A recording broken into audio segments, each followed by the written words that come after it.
সবাই একটু সালামের জবাব দেন। আসসালামু আলাইকুম ওয়া রাহমাতুল্লাহি ওয়া বারাকাতুহু। ওয়া আলাইকুম আসসালাম। আস্তাগফিরুল্লাহ রাব্বি মিন কুল্লি যামবিন ওয়া আতুবু ইলাইহি। লা হাওলা ওয়া লা কুওয়াতা ইল্লা বিল্লাহিল আলিয়্যিল আযীম। আস্তাগফিরুল্লাহ রাব্বি মিন কুল্লি যামবিন ওয়া আতুবু ইলাইহি।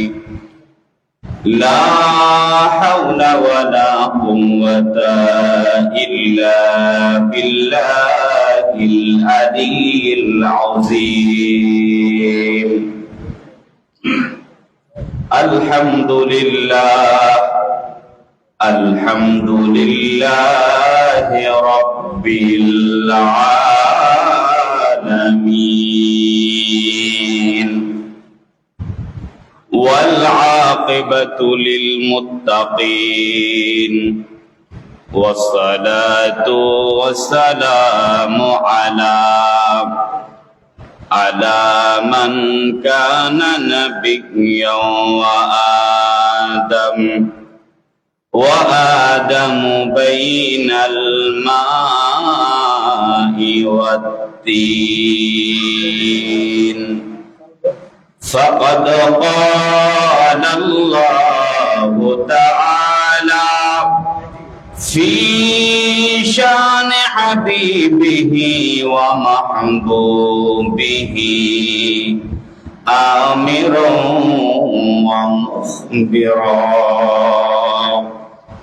إن الله وملائكته يصلون على النبي يا أيها الذين آمنوا صلوا عليه وسلموا تسليما.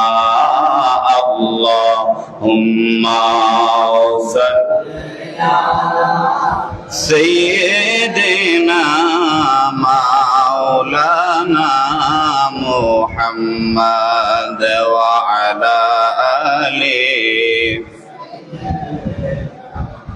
مولانا।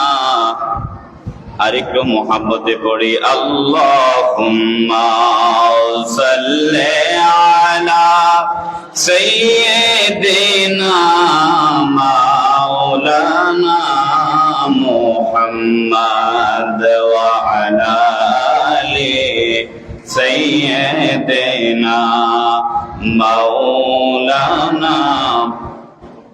উলিদাল হুদা ফালকাইনাতু দিয়াউন ওয়া ফামুজ জামানি তাবাসসুম ওয়া সানাউন। আল্লাহুম্মা সাল্লি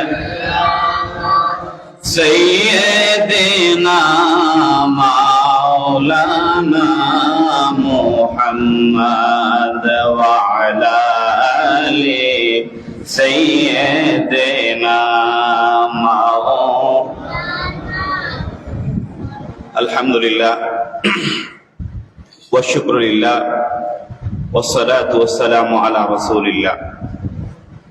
আমরা মহান আল্লাহ পাকের দরবারে লাখ কোটি তার চাইতেও বেশি শুকরিয়া আদায় করি যে আল্লাহ সুবহানাহু ওয়া তাআলা পবিত্র মাহে রমাদানের সর্বশেষ জুমা অর্থাৎ জুমআতুল বিদাতে আমাদেরকে অত্র চাঁদবাগ জামে মসজিদে জুমার নামাজ আদায়ের উদ্দেশ্যে আসার নামাজের পূর্বে মাতৃভাষায় জীবন সংশ্লিষ্ট গুরুত্বপূর্ণ আলোচনা শোনার তৌফিক প্রদান করেছেন। আমরা সেই মহান মনিবের শুকরিয়া আদায় করে মহাব্বতে বলি আলহামদুলিল্লাহ। আর একটু মহাব্বতে বলি আলহামদুলিল্লাহ। সম্মানিত হাজরিন, আজকে ছোট ছোট করে অনেকগুলো বিষয়ে কথা বলা দরকার এবং জরুরি। সেজন্য আপনাদের সকলের পরিপূর্ণ মনোযোগ আমি গুনাহগার তলব করছি, যেন কথাগুলা ছুটে না যায়। সেখানে ঈদুল ফিতর রয়েছে, বাকি কয়েকটি রোজা রয়েছে, আবার ঈদুল ফিতরের পরে শাওয়ালের 6 রোজা রয়েছে। যে সকল বিষয় নিয়ে আজকে আলোচনা করব, আল্লাহ পাক যেন সর্বপ্রথম আমাকে, তারপরে আপনাদেরকে আমল করার তৌফিক দান করেন, বলুন আমিন। আর একটু মহব্বতে বলেন আমিন। আসুন কোরআন থেকে তেলাওয়াত করি। আউযু বিল্লাহি মিনাশ শাইতানির রাজীম। বিসমিল্লাহির রাহমানির রাহিম। ইয়া আইয়ুহাল্লাযীনা আমানু কুতিবা আলাইকুমুস সিয়াম কামা কুতিবা আলাল্লাযীনা মিন ক্বাবলিকুম লাআল্লাকুম তাত্তাকুন। আমার ভাইরা, আমার বন্ধুরা, মহান আল্লাহ সুবহানাহু ওয়া তাআলা এই পবিত্র মাহে রমজানে আমাদের উপরে রোজা ফরজ করলেন। আমরা সিয়াম সাধনা করলাম, দিনের বেলা রোজা রাখলাম, রাতের বেলা তারাবির নামাজ পড়লাম, তাহাজ্জুদের নামাজ পড়লাম, দিনের বেলা কোরআন তেলাওয়াত করলাম, দোয়া দুরূদ জিকির আজকার করলাম। কিন্তু কতটুকু আমরা গ্রহণ করতে পেরেছি? এই মাহে রমজান এসেছে কোরআন নিয়ে, এই মাহে রমজান এসেছে বরকত নিয়ে, এই মাহে রমজান এসেছে নাজাত নিয়ে, এই মাহে রমজান এসেছে তাকওয়া নিয়ে। এই মাহে রমজানের সাথে আমরা কেমন আচরণ করেছি এখন হিসাব করা দরকার। এই মাহে রমজান বরকত নিয়ে এসেছে, কতটুকু বরকত অর্জন করতে পেরেছি? এই মাহে রমজান রহমত নিয়ে এসেছে, কতটুকু রহমত অর্জন করতে পেরেছি? এই মাহে রমজান নাজাত নিয়ে এসেছে, কতটুকু নাজাত অর্জন করতে পেরেছি? এই মাহে রমজান কোরআন নিয়ে এসেছে, কতটুকু কোরআন অনুভব করতে পেরেছি, কতটুকু কোরআন অনুধাবন করতে পেরেছি? সেই হিসাবের যেই সময় করা, সেটা হচ্ছে শেষের 10 দিন, অর্থাৎ জুমাতুল বিদা হচ্ছে তার মুখ্যম সময়। জোরে বলেন সুবহানাল্লাহ। আমার ভাইরা, জুমাতুল বিদা হচ্ছে এমন এক জুমা, আমার ভাইরা, আসরের নামাজের পরে যিনি বরফ বিক্রি করেন, বরফ বিক্রেতা, সেই মানুষটা হাউমাউ করে কাঁদতে থাকে, ওহে মানুষ, তাড়াতাড়ি আমার বরফ ক্রয় করো। তোমরা যদি আমার বরফ ক্রয় না করো, সন্ধ্যার পরে আমার বরফ আর কেউ কিনবে না, এই বরফ আর রাখা যাবে না। এই বরফ বাতাসের কারণে এই বরফ নিজে নিজে গলে ধ্বংস হয়ে যাবে, আমার পুঁজি শেষ হয়ে যাবে। অর্থাৎ বরফ বিক্রেতা আসরের পরে যেই কান্না করে, মাহে রমজান এই জুমাতুল বিদা আমাদের কাছে সেই আহ্বান করতেছে, ওহে ইমানদার, ওহে মুসলমান, ওহে রোজাদার, আমি মাহে রমজান চলে যাচ্ছি। তোমরা কতটুকু মাহে রমজানের ইজ্জত করতে পেরেছো? তোমরা মাহে রমজানের সাথে বিশ্বস্ততার সাথে কাজ করেছো নাকি বিশ্বাসঘাতকতা করেছো? তোমরা মাহে রমজানের সাথে কতটুকু আচরণ করেছো তোমরা ভালো জানো। আমি মাহে রমজান বিদায় হয়ে যাচ্ছি, আবার আসবো 1 বছর পরে। জোরে বলেন সুবহানাল্লাহ। আজকে এই মাহে রমজানের শেষ জুমায়, এই মাহে রমজান এই শেষের দিকে আমরা রয়েছি। মাহে রমজান আকুতি করবে, মিনতি করবে যে আমার সাথে তোমরা বিশ্বাসঘাতকতা করেছো নাকি বিশ্বস্ততা করেছো। তোমরা যদি মুমিন হয়ে থাকো, আমার সাথে তোমরা বিশ্বস্ততার সাথে, বন্ধুত্বের সাথে আমি কোরআন নিয়ে এসেছি, আমি কোরআনকে, আমার কোরআনকে তোমরা গ্রহণ করবে। আমি তাকওয়া নিয়ে এসেছি, তোমরা তাকওয়া গ্রহণ করবে। আমি সিয়াম নিয়ে এসেছি, তোমরা সিয়াম পালন করবে। আমি নামাজ নিয়ে এসেছি, তোমরা বাকি 12 মাস এই 5 ওয়াক্ত নামাজ নিয়মিত করবে। অর্থাৎ মাহে রমজানের সাথে বিশ্বাসঘাতকতা হলো যে মাহে রমজান শেষ, কোরআন তেলাওয়াত বন্ধ, নফল নামাজ বন্ধ, নফল রোজা বন্ধ। এটা হলো মাহে রমজানের সাথে বিশ্বাসঘাতকতা। আর এই মাহে রমজানের সাথে বিশ্বস্ততা হলো যে মাহে রমজান এসেছে, মাহে রমজান চলে গেছে, কোরআন তেলাওয়াত চলবে কি চলবে না? কথা বলেন, চলবে কি চলবে না? জিকির আজকার চলবে কি চলবে না? নফল নামাজ চলবে কি চলবে না? যদি আমরা এগুলা চালাইতে পারি, করতে পারি, মাহে রমজান থেকে আমরা সফল, মাহে রমজান থেকে আমরা উপকৃত হলাম, মাহে রমজানও খুশি, মুমিনও খুশি। জোরে বলেন সুবহানাল্লাহ। সম্মানিত হাজিরিন, আজকে মাহে রমজানের শেষ জুমা। আগামী যেই জুমা আসবে সেটা মাহে রমজানের জুমা হবে না, শাওয়ালের প্রথম জুমা হবে। সেজন্য এই মাহে রমজানকে আমরা কিভাবে বিদায় দিচ্ছি, মাহে রমজানকে আমরা কিভাবে শেষ সংবর্ধনা দিচ্ছি, সেটা আমাদেরকে খেয়াল রাখতে হবে। এই মাহে রমজান থেকে আমরা যেন মাহে রমজানের বরকত থেকে যেন বিমুখ না হই, আমরা যেন আমাদের পরিবার, পরিজন, দেশ অর্থাৎ মাহে রমজানের আলোকিত হয়ে বাকি 12 মাস যেন চলতে পারি। আল্লাহ তৌফিক দান করুন, বলুন আমিন। আর একটু জোরে বলুন আমিন। আপনারা দেখেছেন চলতি বছর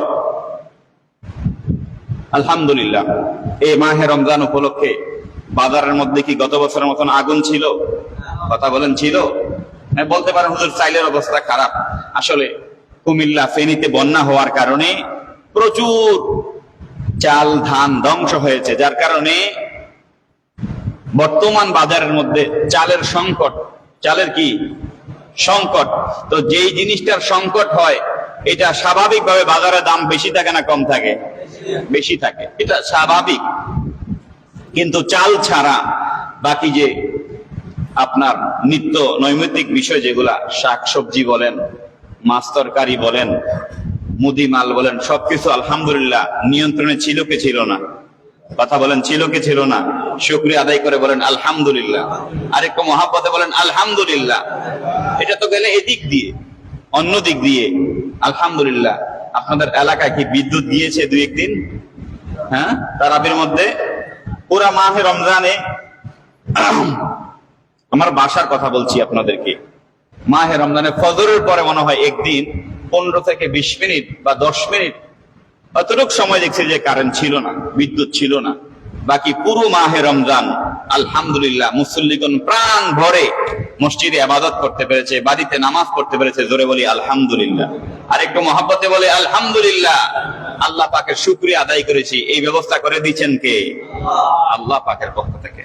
সম্মানিত হাজিরিন, এই মাহে রমজান বিদায় নিয়ে যাচ্ছে, কিন্তু এই মাহে রমজানের সাথে যদি আমরা বন্ধুত্ব করতে চাই, বিশ্বাসঘাতকতা করতে না চাই, তাহলে আমাদেরকে কিছু আমল করতে হবে, যে আমলগুলা চলবে মাহে রমজানের বাহিরে 11 মাস। কয় মাস?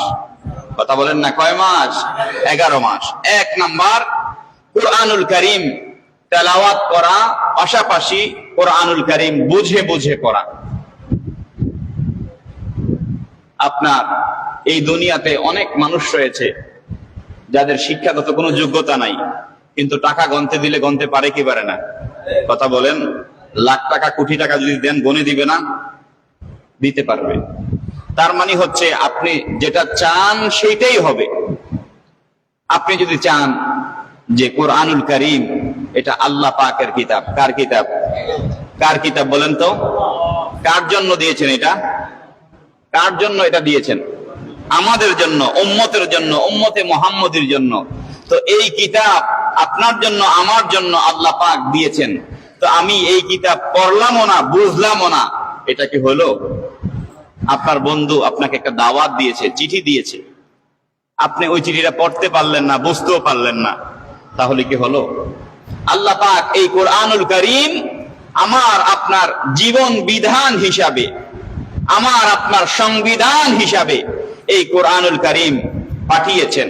আমি এতই কপাল পোড়া, এই কোরআনুল কারীমের তেলাওয়াতও পারি না, এই কোরআনুল কারীম বুঝতেও পারি না। আমার মতন কপাল পোড়া আসমানের নিচে, জমিনের উপরে আর কেহ।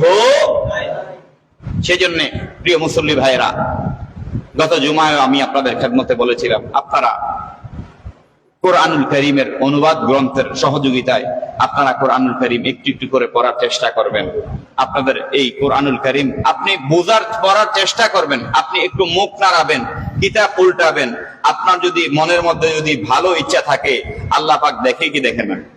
কথা বলেন। তখন আল্লাহ পাক যদি চায় আপনাকে ইলমে আতাইর মাধ্যমে, আপনাকে ইলমে হুজুরের মাধ্যমে আপনাকে কোরআনুল কারীম বোঝার তৌফিক দিতে পারেন কি পারেন না? কিন্তু আমাদের পক্ষ থেকে কি করতে হবে? আস-সাইয়ু মিন্না ওয়াল ফাউজু মিনাল্লাহ। আমাদের পক্ষ থেকে চেষ্টা করতে হবে। পরিপূর্ণতা দিবেন কে? জোরে বলেন না কে? সেজন্য আমাদেরকে কোরআন পড়তে হবে, কোরআন বুঝতে হবে। পাশাপাশি এই মাহে রমজানের পরে আমাদেরকে নফল রোজা যেগুলা রয়েছে, 12 মাসের মধ্যে যে সকল নফল রোজা রয়েছে সেগুলো আমাদেরকে রাখতে হবে। যেমন প্রত্যেক আরবি মাসের 13, 14, 15 কয়দিন? কয়দিন? প্রত্যেক আরবি মাসের 13, 14, 15 যেগুলাকে বলা হয় আইয়ামে বিদ। কি বলা হয়? আইয়ামে বিদের রোজা। আমরা চেষ্টা করব এটা রাখার জন্য। এটা সুন্নত রোজা, কোন প্রকার ইখতিলাফ নাই। জোরে বলেন সুবহানাল্লাহ।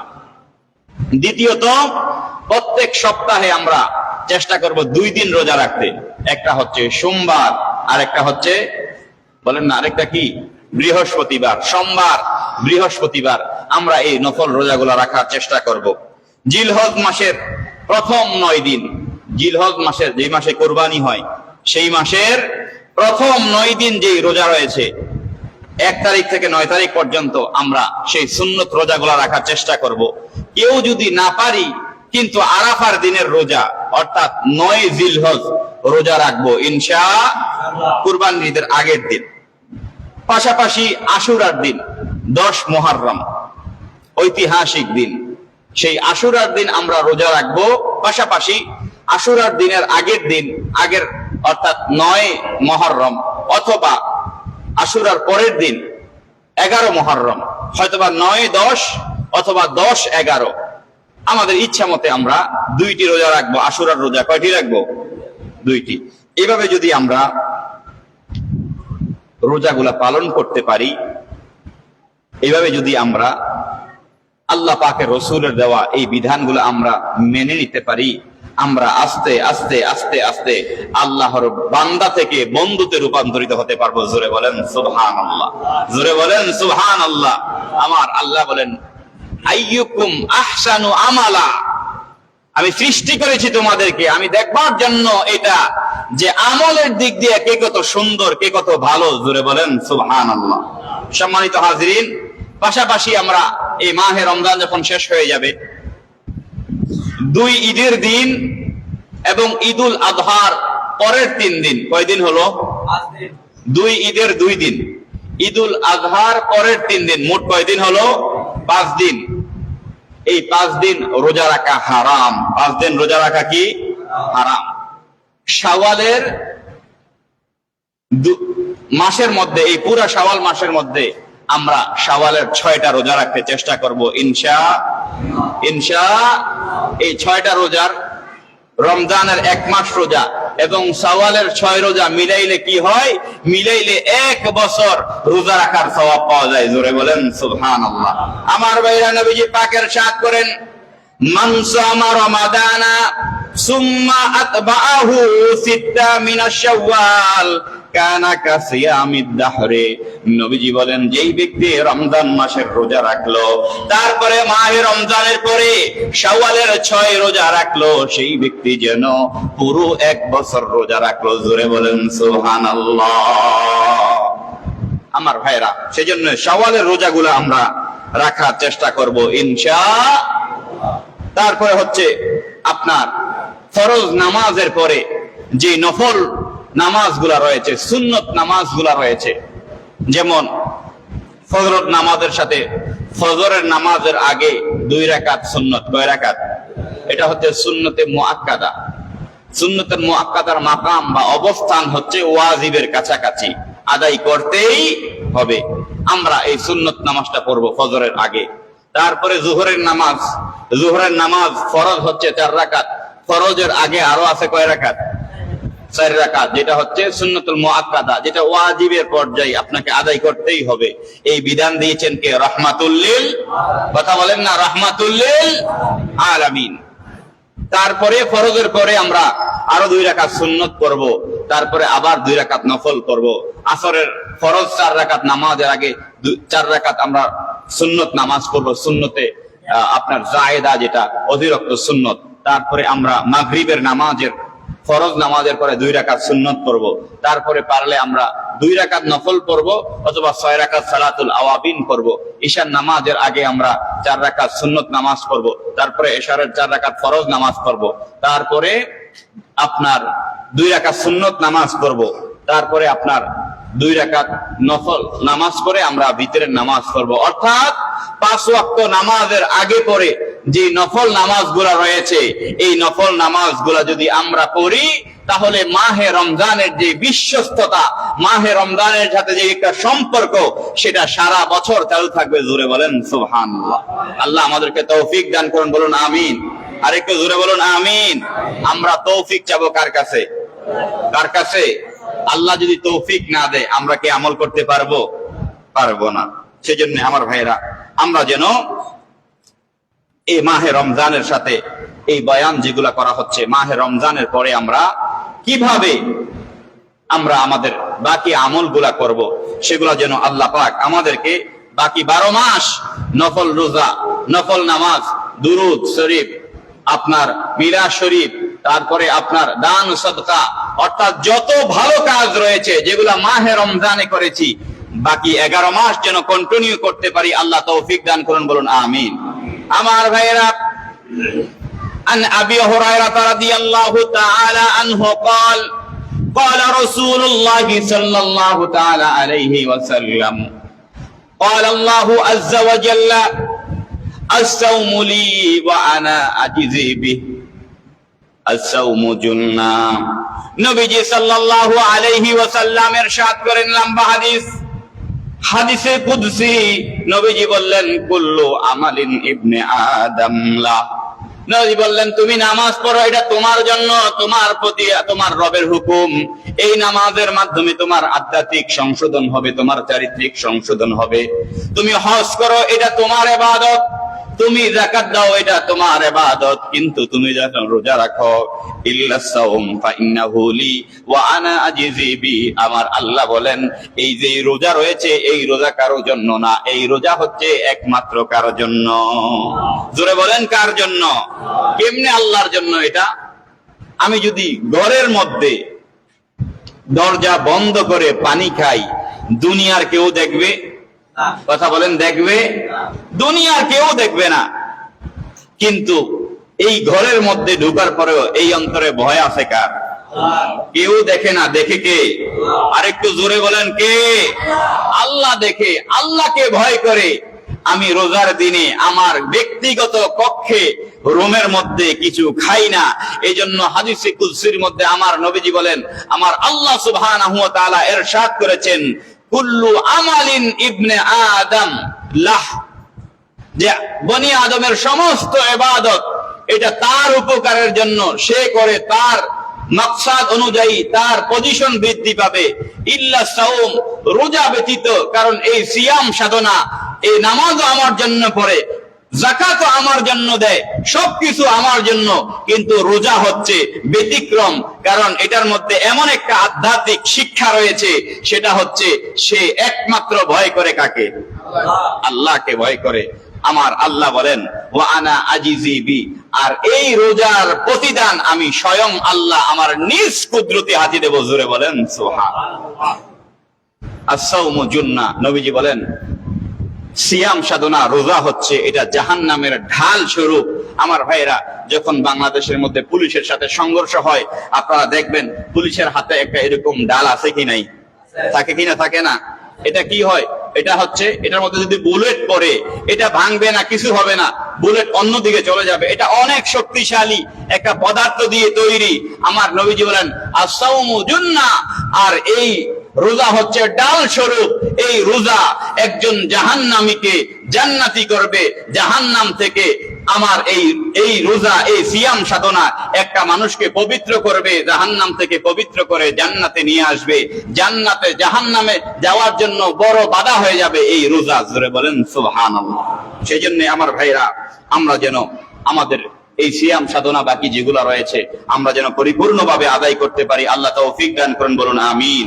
সম্মানিত হাজিরিন, ঈদের রাত আমরা বাংলাদেশের মধ্যে যারা রয়েছি, এটা দুর্ভাগ্য, এটা মুসলমানদের দুর্ভাগ্য যে ঈদের রাত পৃথিবীর ইতিহাসে 5টি গুরুত্বপূর্ণ রাত, সেটা হচ্ছে ইবাদত কবুলের রাত।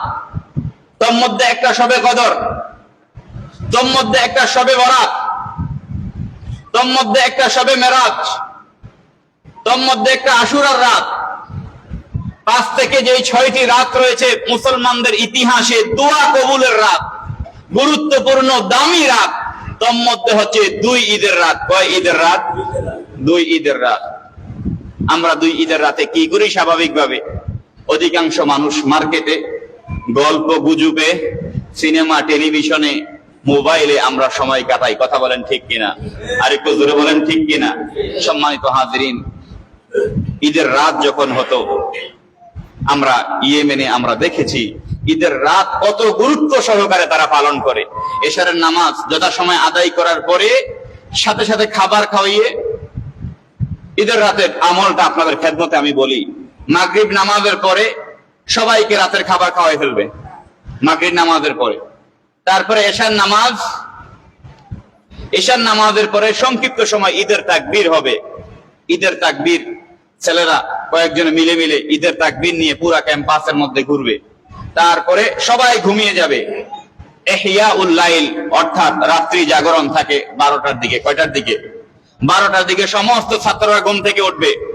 ঘুম থেকে ওঠার পরে উযু করে মসজিদে যাবে। মসজিদে গিয়ে কোরআন তেলাওয়াত করবে। কোরআন তেলাওয়াতের পরে জিকির আজকার হবে। সবার জন্য নাস্তার ব্যবস্থা থাকে। এরকম ইবাদত করতে করতে করতে করতে ফজরের নামাজ পর্যন্ত। জোরে বলেন সুবহানাল্লাহ। আর একটু জোরে বলেন না সুবহানাল্লাহ। এইভাবে আমরা ইয়েমেনে ঈদের রাত কাটিয়েছি।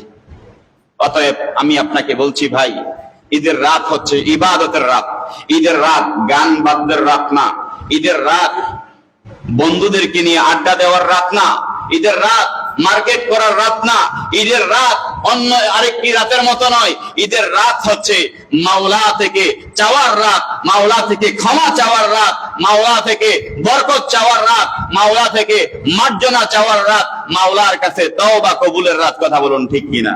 সেজন্যই আমরা চেষ্টা করব এই ঈদের রাতে আমল করতে। সকলে বলি ইনশাআল্লাহ। বলেন না ইনশাআল্লাহ। সম্মানিত হাজিরিন,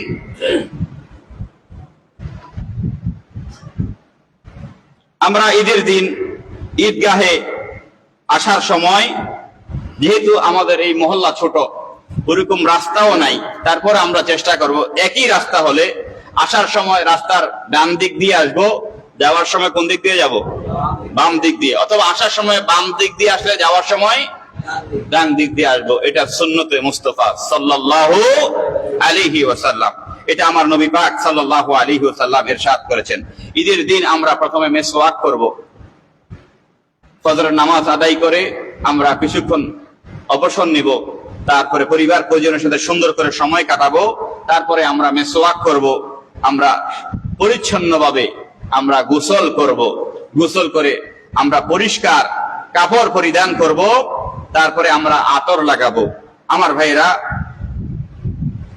قال أمير المؤمنين علي بن أبي طالب كرم الله وجهه ليس العيد لمن لبس الجديد وإنما عيد لمن آمن وعيد। أمير المؤمنين سيدنا علي بن أبي طالب كرم الله وجهه رضي الله تعالى عنه আলাইহিমুস সালাম, তিনি ঈদ বিষয়ে তিনি ঘোষণা করেন যে ঈদকে তোমরা কি হিসাবে জানো? আমি বলছি ঈদের সংখ্যা, ঈদের পরিচয় হচ্ছে লাইসাল ঈদু লিমান লাবিসাল জাদিদ। ঈদ তার জন্য না যেই ব্যক্তি শুধু নতুন কাপড় পরে। কি কাপড়? আমরা মনে করি নতুন কাপড় পরছি এখন ঈদ হয়েছে, বিষয়টা এমন না। কিন্তু মাওলা আলী বলছেন না, লাইসাল ঈদু লিমান লাবিসাল জাদিদ। নতুন কাপড় যে পরেছে সে ঈদ করেছে, বিষয়টা এমন না।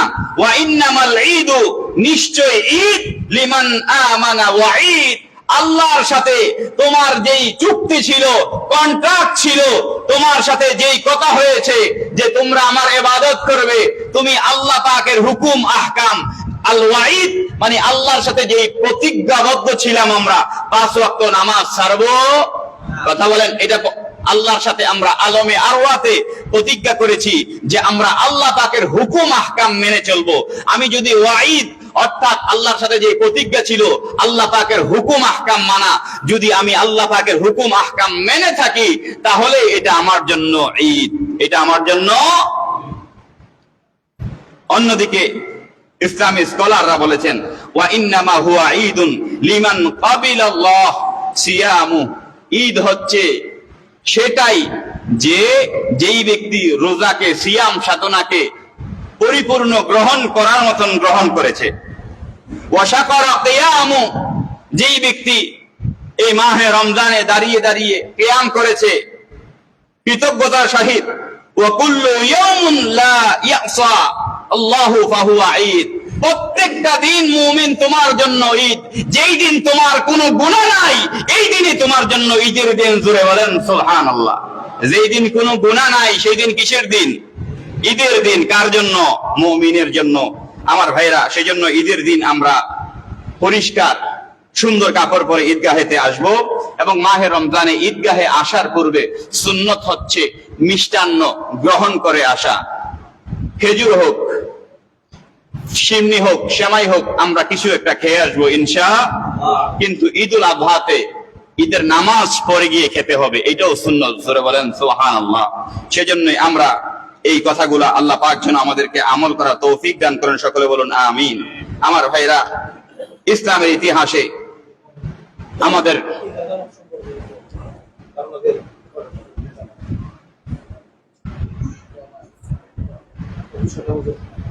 সম্মানিত হাজিরিন, ঈদের নামাজ সকাল সকাল পড়া সুন্নত।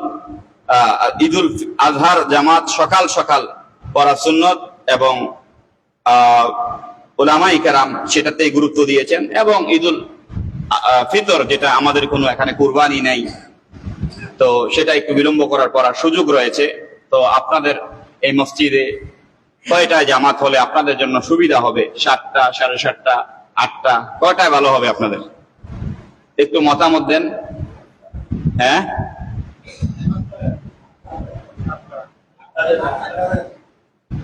বলেন বলেন। 7টা আছে, 7:30 আছে, 8টা আছে, 8:30 আছে, কোনটা হলে ভালো হবে?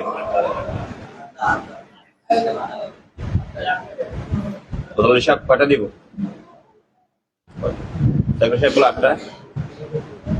তাইলে ইনশাআল্লাহ অত্র চাঁদবাগ মসজিদে পবিত্র ঈদুল ফিতরের একটি মাত্র জামাত অনুষ্ঠিত হবে। কয়টি? বলে বলেন না, কয়টি ভাই? একটি মাত্র ঈদের জামাত অনুষ্ঠিত হবে সকাল 8টা বেজে, সকাল 8টায়। আপনারা কয়টায় আসবেন এখানে মসজিদে? 7:30টার ভিতরে ইনশাআল্লাহ। বলেন না ইনশাআল্লাহ? বলেন ইনশাআল্লাহ। 7:30টার মধ্যে আসবেন। যেহেতু ঈদের নামাজ বছরে আমরা 2বার পড়ি, সেই নামাজটা ইমাম সাহেব আপনাদেরকে প্র্যাকটিক্যাল দেখাই দিবেন যে কিভাবে নামাজটা আদায় করতে হবে। সেজন্য বাচ্চাদেরকে নিয়ে, পুরুষ বাচ্চাদেরকে নিয়ে, ছেলেদেরকে নিয়ে যারা নামাজে আসতে ইচ্ছুক, নতুন কাপড় পরিয়ে তাদেরকে ঈদগাহে নিয়ে আসবেন ইনশাআল্লাহ। সকাল 8টায় ঈদের নামাজ শুরু হবে। সকলে বলে ইনশাআল্লাহ। এবং আল্লাহ পাকের কাছে আমরা এই দোয়া করব, হে মাবুদ, হে রব, এই ঈদ আমাদের ফিলিস্তিনের ভাইয়েরা সেই রকম ভাবে করতে পারছে না, ঈদের দিনও তাদেরকে হত্যা করা হচ্ছে। আগামী ঈদ যেন তাদের জন্য স্বাধীন ফিলিস্তিনের ঈদ হয়। সকলে বলেন আমিন। আরেকটা সুখের খবর আপনারা সকলেই জানবেন যে ফিলিস্তিনকে যারা গত 50-100 বছর ধরে যারা নির্যাতন করছে, সেই ইসরায়েল দেশের মধ্যেই সেই দেশের প্রধানমন্ত্রী নেতানিয়াহুর বিরুদ্ধে তাদের নিজ দেশের মধ্যে গণ অভ্যুত্থান, অর্থাৎ প্রধানমন্ত্রীর বিরুদ্ধে মানুষ, লক্ষ লক্ষ মানুষ নাস্তায় নেমে গেছে। জোরে বলেন সুবহানাল্লাহ। আরেকটু জোরে বলেন সুবহানাল্লাহ। এটা ইসলামের বিজয়ের সূচনা শুরু হয়ে গেছে। যখন সে নিজের দেশের মানুষের কাছে জায়গা পাবে না, সে কি অন্য দেশ দখল করতে পারবে? কথা বলেন, পারবে? আল্লাহ পাক ফিলিস্তিনের ভাইদেরকে বিজয় হিসাবে কবুল করুন, বলুন আমিন। আমার ভাইরা, ঈদের মার্কেট করার জন্য আমরা সকলে মন খারাপ করি, মন কেমন আনচান করে ঈদের মার্কেট করার জন্য। প্রত্যেকের মন চায় যে সুন্দর করে ঈদের মার্কেট করি। ইসলামের দ্বিতীয় খলিফা হযরতে সাইয়্যিদুনা আমিরুল মুমিনিন ওমর রাদিয়াল্লাহু তাআলা আনহুর ঈদের মার্কেট কেমন ছিল? কলিজা পিপাসার্ত হয়ে যাবে, আপনার চুল লোম খারিয়ে যাবে যে সারা পৃথিবীর অর্ধ পৃথিবী যিনি শাসন করেছেন হযরতে ওমর, উনার ঈদের দিন উনার বাসার মধ্যে নতুন কাপড় নাই।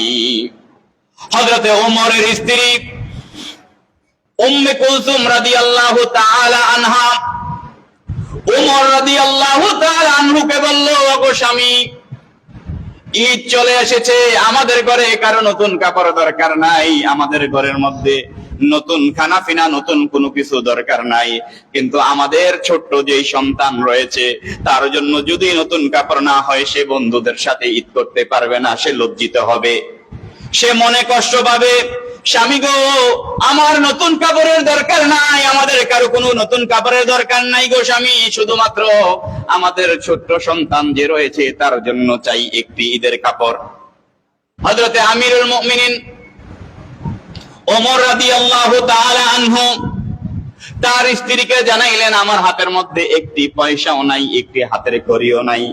আমার ভাইরা, কেমন মানুষ তিনি ছিলেন! সারা পৃথিবী অর্ধ পৃথিবী যিনি শাসন করেছেন সেই আমিরুল মুমিনিন ওমর রাদিয়াল্লাহু তাআলা আনহুর ঈদের দিন হাত খালি। কেমন মানুষ ছিলেন, কেমন হালাল হারাম তিনারা বেঁচে চলতেন। আমিরুল মুমিনিন আলী রাদিয়াল্লাহু তাআলা আনহু একটা চিঠি লিখলেন মদিনার গভর্নরকে। মদিনার গভর্নর হযরতে আবু ওবায়দার কাছে, মদিনার গভর্নর আবু ওবায়দার কাছে ওমর রাদিয়াল্লাহু তাআলা আনহু চিঠি লিখলেন, ও আবু ওবায়দা, আমি তো আমিরুল মুমিনিন পদে আছি, আমার হাতে টাকা নাই, আমার ছেলের ঈদের পোশাক কিনতে হবে। ও আবু ওবায়দা, আগামী 1 মাসের অগ্রিম বেতন আমাকে দেওয়া যায় কিনা? আমাকে অগ্রিম 1 মাসের বেতন দাও, অগ্রিম 1 মাসের বেতন দিয়ে আমি আমার সন্তানের জন্য পোশাক কিনবো। হযরতে আবু ওবায়দা যখন এই চিঠি পেলেন, আবু ওবায়দা কাঁদতে লাগলেন। আল্লাহর নবীজি কেমন চরিত্র শিখে গিয়েছেন তার সাহাবায়ে কেরামকে, যে কারণে ঈদের দিন শাসক বাদশা, তিনি সারা অর্ধ পৃথিবীর শাসক, কিন্তু ওনার ঈদের দিন হাত খালি, তিনি অগ্রিম বেতন চাচ্ছেন। জোরে বলেন সুবহানাল্লাহ। হযরতে আবু ওবায়দা কান্না করতে লাগলেন চিঠি পড়ার পরে কান্না করতে লাগলেন। আমিরুল মুমিনিন কেমন হযরতে ওমর, যে কিনা ঈদের দিন তার হাত খালি। আবু ওবায়দা উল্টা আরেকটা চিঠি লিখলেন ওমর রাদিয়াল্লাহু তাআলা আনহুর কাছে, ওগো আমার নবীজির সাহাবী ওমর, ওগো আমার নবীজির সাহাবী ওমর, আপনার কাছে একটা দরখাস্ত করলাম, 2টা বিষয়ে যদি আপনি সিউরিটি দিতে পারেন, 2টা বিষয়ে যদি আপনি নিশ্চয়তা দিতে পারেন, আমি আবু ওবায়দা আপনাকে 1 মাসের অগ্রিম বেতন দেব। জোরে বলেন সুবহানাল্লাহ। হযরতে আবু ওবায়দা চিঠি লেখেন, ওগো ওমর, 1 নাম্বার শর্ত হলো আমাকে আপনি এই কথা সিউরিটি দিতে হবে, আগামী 1 মাস, যেই 1 মাসের বেতন নেবেন আপনি, আগামী 1 মাস আপনি মারা যাবেন না, আপনার মৃত্যু হবে না, এই গ্যারান্টি আমি আবু ওবায়দাকে দিতে হবে। জোরে বলেন সুবহানাল্লাহ। কেমন ছিলেন নবীর সাহাবী! দ্বিতীয় শর্ত লিখলেন, ও ওমর, 1 নাম্বার শর্ত হলো আগামী 1 মাস আপনি মারা যাবেন না, এই গ্যারান্টি দিতে হবে। আমার ভাইরা, আপনারা বলুন, এই গ্যারান্টি কেউ দিতে পারবে? জোরে বলেন, পারবে? 2 নাম্বার শর্ত লিখলেন, ওগো ওমর, 2 নাম্বার শর্ত হলো আগামী 1 মাস আপনি যদিও বেঁচে থাকেন, আগামী 1 মাস আপনি আমিরুল মুমিনিন অর্থাৎ আপনি খলিফা পদে থাকবেন, এই নিশ্চয়তা আপনাকে দিতে হবে। কারণ আগামী 15 দিনের পরেও জনগণ চাইলে আপনাকে খলিফা থেকে সাধারণ জনতার কাতারে আনতে পারে কি পারে না? আমার ভাইরা, হযরতে আবু ওবায়দার এই চিঠি যখন পড়লেন হযরতে ওমর, তিনি কাঁদতে লাগলেন আর দোয়া করতে লাগলেন যে আমার নবীজি হযরতে আবু ওবায়দাকে আমিনুল উম্মাহ বলেছেন, অর্থাৎ উম্মতের মধ্যে বিশ্বস্ত ব্যক্তি হিসাবে হযরতে আবু ওবায়দাকে বলেছেন। হযরতে ওমর আবু উবাইদার জন্য দোয়া করলেন, আল্লাহ আবু উবাইদার হায়াত বৃদ্ধি করে দাও, আবু উবাইদার রিজিকের মধ্যে বরকত দান করো। জোরে বলেন আমিন। ইচ্ছা করলে তিনি প্রধান ছিলেন, খলিফা ছিলেন, ওনার পক্ষে কি এক নাম্বার কথা, ওনার হাতে টাকা নাই। বর্তমান সময়ে এটা কি বিশ্বাস করা যায়? কথা বলেন। আর উনি টাকা চেয়েছেন, টাকা দেন নাই। বর্তমান সময়ে কি হইতো? আবু উবাইদা যদি থাকা, ওনার জায়গায় যদি বর্তমান সময় হইতো, তাহলে ওনার চাকরি কি থাকতো? কথা বলেন আমার ভাইয়েরা। সেটা ছিল ঈদ, উনাদের ঈদ। উনাদের ঈদ ছিল এটাই যে মাহে রমজান তো শেষ করলাম, মাহে রমজানের আমল কতটুকু কবুল হয়েছে এটা তো আমি জানতে পারলাম না। অতএব আমি কেন আনন্দ করব, আমি কিভাবে আনন্দ উদযাপন করব? জোরে বলেন সুবহানাল্লাহ। সেজন্য আল্লাহ পাক যেন এই মাহে রমজানের আমাদের সমস্ত সিয়াম কিয়াম সমস্ত ইবাদত কবুল আর মঞ্জুর করেন। সকলে বলুন আমিন। যারা পরে এসেছেন 4 রাকাত কাবলাল জুমা আদায় করুন।